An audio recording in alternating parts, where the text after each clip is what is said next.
International year of કોઓપરેટિવની ઉજવણી નિમિત્તે હાંસોટ તાલુકાના પંડવાઈની શ્રી ખેડૂત સહકારી ખાંડ ઉદ્યોગ મંડળી ખાતે પંડવાઈ સુગરના ચેરમેન અને અંકલેશ્વરના ધારાસભ્ય ઈશ્વરસિંહ પટેલની અધ્યક્ષતા હેઠળ શેરડીના પાકની ઉત્પાદકતા, જમીનની ફળદ્રુપતા વધારવા તેમજ રેડકોટ રોગના નિયંત્રણ તથા સુગર પ્લાન્ટનું આધુનિકરણ અંગે સભાસદો અને ખેડૂતો માટે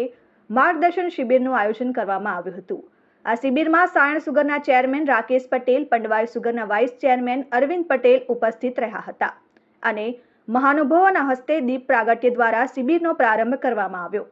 આ શિબિરમાં કૃષિ યુનિવર્સિટીના કૃષિ તજજ્ઞ ડોક્ટર શૈલેષ માલી અને ડોક્ટર જયેશભાઈ પસ્તાગિયા ખાસ ઉપસ્થિત રહ્યા। ઉપસ્થિત સભાસદો અને ખેડૂતોને શેરડીની ઉત્પાદકતા, જમીનની ફળદ્રુપતા તેમજ રોગના નિયંત્રણ અંગે વિસ્તૃત માહિતી પૂરી પાડવામાં આવી હતી। આ પ્રસંગે પંડવાઈ સુગરના એમડી મુકેશ પટેલ સહિત ડિરેક્ટરો અને સભાસદો તેમજ ખેડૂતો હાજર રહ્યા હતા। સમગ્ર દેશમાં ઇન્ટરનેશનલ યર ઓફ કોઓપરેટિવ દિવસ તરીકેની ઉજવણીના ભાગરૂપે આજે પંડવાઈ સુગર ખાતે પણ સભાસદશ્રીઓને અને નવસારી કૃષિ યુનિવર્સિટીના વૈજ્ઞાનિકો દ્વારા આજે અહીંયા સેમિનાર રાખવામાં આવ્યો છે, જેમાં શેરડીનું ઉત્પાદન કઈ રીતે વધી શકે, જમીનની અંદર ફળદ્રુપતામાં કઈ રીતે વધારો થઈ શકે, જે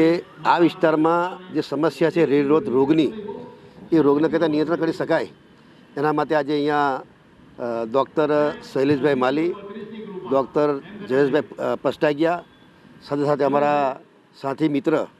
અને સાયણ સુગર ફેક્ટરીના ચેરમેન શ્રી રાકેશભાઈ પટેલ, અમારા વાઇસ ચેરમેન શ્રી અનિલભાઈ પટેલ અને સમગ્ર સુગર ફેક્ટરીના ડાયરેક્ટરશ્રીઓ, સૌ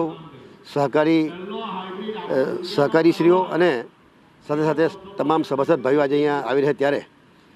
જે પ્રકારે આજથી 20-25 વર્ષ પહેલાંની વાત કરીએ, જ્યારે એક વીઘાની અંદર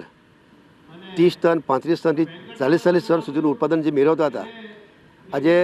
જમીનની અંદર જે તત્વો રહેવા જોઈએ, તત્વો ન રહેવાને કારણે